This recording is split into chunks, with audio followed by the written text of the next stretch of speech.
Have you ever noticed this strange shift? One moment he's all in, texting back fast, making plans, giving you attention, and the next, silence. Dry responses.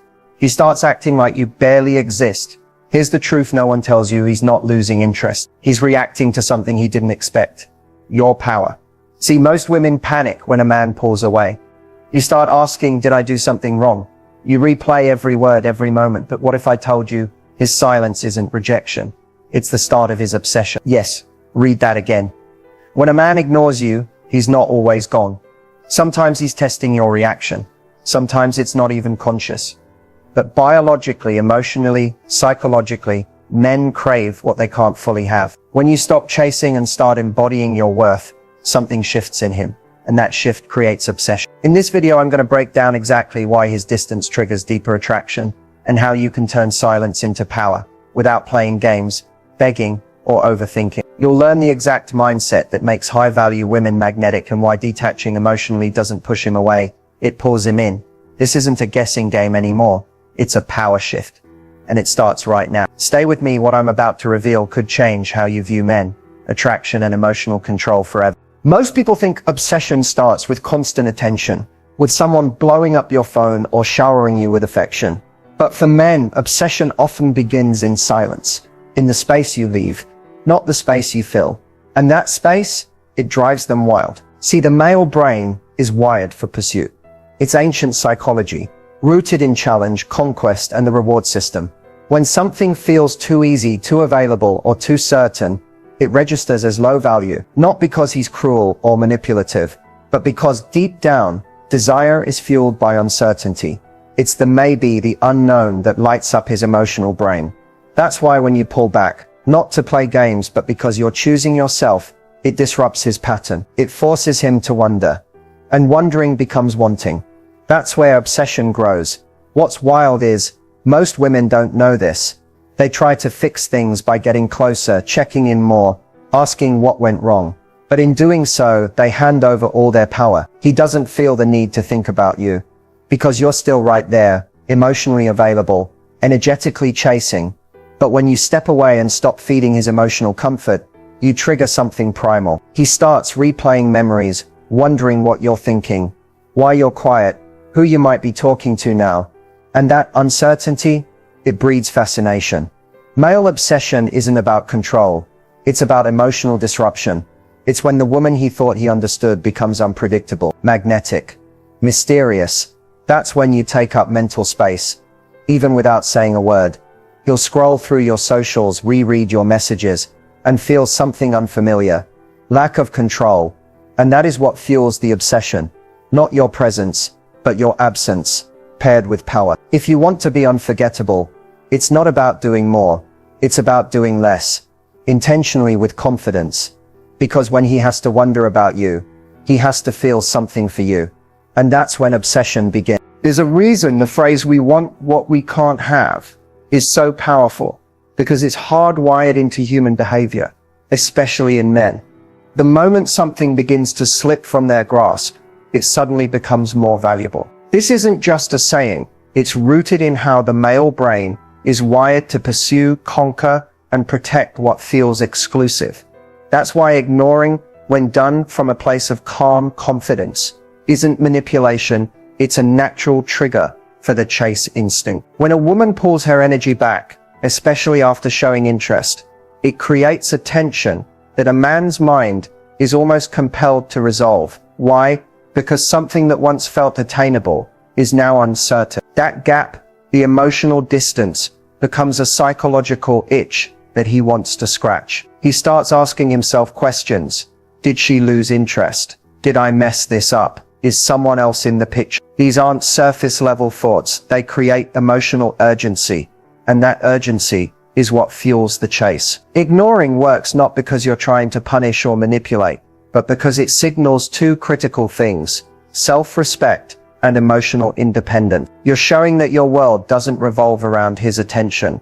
And when a man senses that your validation doesn't depend on his presence, you go from being an option to becoming a challenge. What's important to understand is that men don't chase when they feel certainty. They chase when there's risk. When you're always available, emotionally exposed, and trying to maintain the connection. There's no tension. There's no reason for his mind to stay locked in. But when you remove your energy, when you stop texting first, stop reacting, stop over-explaining, you give him room to feel your absence. And in that silence, he begins to feel the weight of what he's about to lose. The chase instinct kicks in when there's something he wants, but isn't sure he has. That's when he starts remembering the little things, the way you laughed, the way you made him feel, the way you carried yourself. You take up space in his mind, because now there's mystery, and mystery activates imagination. Imagination builds desire, and desire pushes him to act. But this only works when your silence is genuine, when you're not pretending, but actually focused on yourself, your growth, your joy. When you're not waiting for his reaction, but truly detaching from the outcome. That's when your energy shifts. That's when he feels the difference, and that's what draws him in. Because the truth is, men don't chase what's easy, they chase what feels rare. And a woman who can walk away without needing to be chased is the woman most likely to be pursued. Let's bring this to life with real situations, because theory is one thing, but seeing how obsession is triggered in actual relationships makes everything click. Imagine a woman named Maya. She and a guy, let's call him Ryan, had a strong connection in the beginning. The chemistry was undeniable, the texting was constant, and he made it clear he was into her. Then slowly, things shifted. His texts got shorter. He started canceling plans. Instead of confronting him emotionally or trying to get answers, Maya did something most women wouldn't think to do. She went silent. No drama, no chasing. She simply stopped reaching out and redirected her focus back to her own life. She went out with friends, started showing up confidently on social media, and made it clear, without a single word, that she wasn't going to beg for his energy. 2 weeks later, guess who was back in her DMs? Not with a lazy hey, but with long messages, asking how she was, reminiscing about their time together, trying to reinsert himself into her life. That shift didn't happen because she ignored him for the sake of playing a game. It happened because she activated one of the most powerful emotional triggers, loss paired with uncertainty. Ryan didn't get closure. He didn't get the emotional reassurance most men expect when they pull away. Instead, he got silence, and that silence forced him to sit with the idea that she might actually be gone. Another example, Kayla was in a situationship. Things were going nowhere. The guy she liked told her he wasn't ready for a relationship, but still wanted to hang out, sleep together and keep things casual.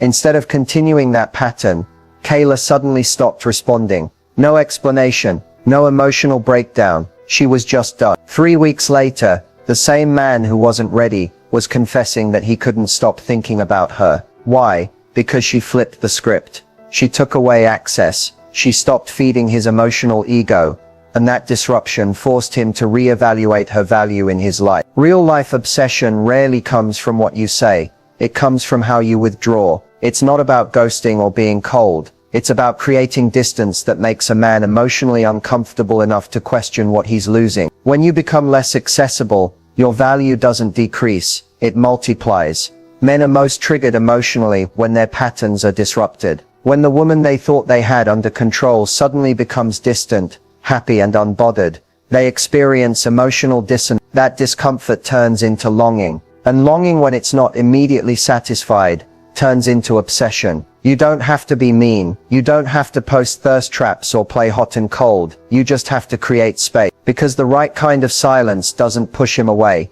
It pulls him in harder than words ever could. Silent treatment can feel like emotional torture. 1 minute, everything feels normal, even good, and the next, he's gone quiet.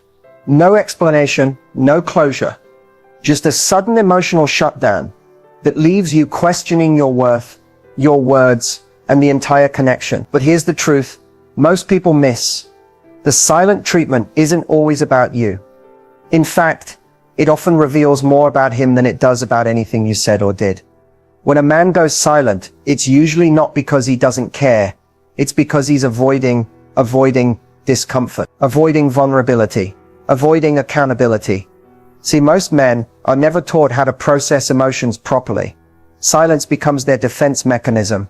It gives them a sense of control, when they feel emotionally overwhelmed or uncertain. But that silence, while passive on the outside, is active on the inside. It's filled with unspoken thoughts, questions, doubts, and sometimes desire. What makes the silent treatment so emotionally triggering for women is the unknown. The brain hates uncertainty. You start filling in the blanks. Did I upset him? Did he lose interest? Is he talking to someone else? This spiral is what makes the silent treatment feel so powerful, because your mind starts working overtime while his actions remain still. But that's exactly where your power lies, in not feeding the silence with panic. Instead of rushing in to fix the connection, apologize or ask what's wrong. The best response is stillness, not coldness, but confidence. When you meet his silence with your own emotional self-respect, something unexpected happens. He feels the weight of it, because now he's the one wondering. He expected you to reach out, to chase, to crack under pressure. And when you do, that psychological imbalance creates tension, and tension often leads to realization. The silent treatment becomes a test. Even if he doesn't realize he's giving it, he's testing whether you'll prioritize him over your peace, whether you'll hand over your emotional power just to get a response. And when you don't, you become unforgettable. Not because you tried to be, but because you refuse to play the game. It's important to note that there's a difference between using silence as a toxic weapon versus using silence as a boundary. If someone is giving you the silent treatment to punish or manipulate you, that's emotional immaturity, and it's a red flag. But if you're using silence to protect your peace, to reflect, or to disengage from someone who isn't treating you right, that's not manipulation, that's self-preservation. Sometimes silence is the only language left when someone refuses to listen to your words. And often it's the loudest message you'll ever send. So the next time he disappears, don't chase the noise. Let your stillness say everything. Because the right man won't stay comfortable in the silence. He'll break it to keep you close. Control in a relationship doesn't come from manipulation, silence, or pretending you don't care. Real control, the kind that commands respect and draws people towards you, comes from emotional discipline. It's not about playing games. It's about understanding that your response to his behavior sets the tone for how you're treated. So many women think staying in control means becoming cold, distant, or detached. But in reality, it means being calm in chaos. When he pulls away, gets distant, or becomes inconsistent, your power isn't in reacting, it's in observing. That pause, that moment when you choose not to text, not to explain yourself, not to beg for clarity, that's where control lives. Because in that space, you're sending a message: I see what's happening and I refuse to shrink myself for it. The reason this works so powerfully is because men subconsciously test your emotional boundary. They don't always know they're doing it, but when they pull back, delay a text, or go quiet, they're watching what you do. If you chase, they learn they can withdraw affection and still keep you. If you over-explain, they know you'll carry the emotional labor. But when you hold your line, you show that your value isn't negotiable. Now here's the part most people don't realize. Staying in control isn't about cutting off your emotions. You can still care deeply, you can still want them, but your feelings should never override your standard. When you choose peace over panic, alignment over attention, and self-respect over reassurance, you shift the dynamic. You're no longer asking to be chosen, you're choosing yourself. This doesn't mean playing hard to get or being cold. It means letting things unfold naturally without forcing an outcome. It's in the way you respond when he comes back around. You're warm but not overly eager. You're present but not desperate. You don't make him the center of your world. You let him earn a place in it. And when he feels that shift, everything changes. He starts to realize he's not dealing with someone who needs him to feel worthy. He's dealing with someone who already knows her worth. That kind of woman is rare, and rare creates desire. Not because she's withholding, but because she's selective. She knows what she brings. She doesn't chase energy that pulls away, and that creates gravity. Staying in control without playing games means being rooted in who you are. It means trusting that what's meant for you won't need to be chased or fixed. It means recognizing that silence is an answer, that mixed signals are clarity, and that a man who values you will never make you question your position in his life. So don't play games, play stand. That's where your power is, and it's how you remain unforgettable without losing yourself in the process. Mystery is one of the most underestimated traits in attraction, especially for women. In a world that constantly pressures you to explain yourself, prove your worth, and over-communicate your feelings, choosing to remain a little unpredictable becomes powerful, not confusing, magnetic, because mystery is not about hiding who you are. It's about not revealing everything all at once. It's the art of holding just enough back to make someone lean in. What keeps a man hooked isn't constant access, it's emotional curiosity. When he thinks he has you completely figured out, his mind relaxes. The chase stops. But when there are layers he can't fully reach, when he senses that you're not fully available until he earns that deeper connection, he becomes invested. He starts watching more closely, listening more carefully, paying attention to what you're not saying. And that's where emotional attachment begins. Mystery triggers imagination, and imagination is the most powerful stimulant in the male mind. He starts thinking about you outside of your conversations. He starts wondering what you're doing, who you're with, how you feel about him. That space between what he knows and what he wants to know is where attraction intensifies. Because when a man has to wonder, he has to want. Being mysterious doesn't mean being distant or cold. It means you don't overshare your every thought, especially early on. You keep parts of your life sacred. You allow him to discover you, piece by piece. That slow reveal creates emotional gravity. The less you force a connection, the more naturally it deepens, because he's drawn to explore, not pressured to commit. Mystery also communicates confidence. It shows that you're not trying to sell yourself. You're not trying to convince him of your value. You already know you're valuable, and you're selective about who gets to know the real you. That kind of energy is irresistible, because it's rare. Most people are too afraid to be misunderstood, so they give too much too soon. But when you're comfortable being partially unknown, you become unforgettable. Think about it, what people obsess over most are the things they don't fully understand. The why didn't she text back? The what did she mean by that smile? The how is she still so calm when I'm pulling away? These thoughts keep his attention looping, not because you're manipulating, but because you're not over-explaining. You're letting your energy speak louder than your words. And here's the secret. Mystery isn't something you try to be. It's something you become when you're rooted in your own world, your goals, your growth, your joy. When you're not seeking constant validation, you become intriguing. You stop needing attention and start commanding it. So don't rush to explain yourself. Don't feel the need to always be understood. Sometimes the most powerful move is letting him wonder, because mystery doesn't confuse the right man. It captivates him. When a man starts pulling away, your instinct might scream at you to fix it. You want answers, clarity, or just some sort of reaction that lets you know he still cares. That's normal. But it's also exactly where most women lose their power, by reacting emotionally instead of responding with awareness. What you do in this moment matters more than anything you said or did before. Because when he pulls away, the biggest mistake you can make is chasing. Chasing looks different for everyone. It might be sending that extra text just to check in. It might be posting something online just to get his attention. It might even be asking mutual friends what he's been up to. And while none of these actions are toxic by themselves, they all send the same subconscious message. You're scared to lose him. And nothing kills attraction faster than fear-driven energy. What you absolutely must not do is over-explain, over-apologize, or try to win him back with logic. Men don't respond to emotional pleas the way women do. When he pulls away and you lean in harder, he feels smothered, even if that was never your intention. What was once a connection begins to feel like pressure, and pressure pushes him even further. Another common mistake is assuming it's your fault. You start replaying every word, every moment, thinking you must have done something wrong. This over-analysis leads to self-doubt, and self-doubt leads to actions that compromise your worth, like offering more than he's giving, lowering your standards just to keep him interested, or trying to be better to get his attention. But a man who values you doesn't need convincing, and one who doesn't won't suddenly see your worth just because you tried harder. What also doesn't work, ultimatums given out of frustration. Telling him to make up his mind or lose you can feel empowering. But if it comes from an emotionally reactive place, it backfires. Instead of drawing him closer, it puts him on the defensive. True empowerment isn't about giving ultimatums. It's about giving yourself options. It's not choose me or else. It's I'll be over here choosing myself either way.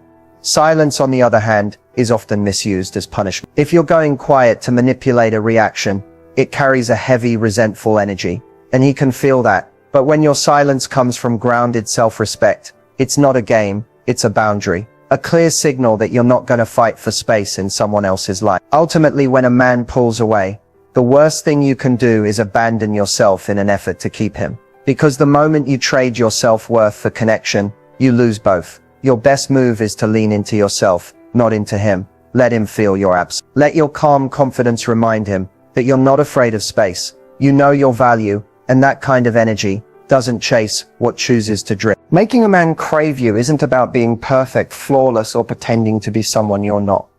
It's about becoming the kind of woman whose presence lingers even when you're not around. The kind of woman who carries herself with self-respect, mystery, and emotional depth.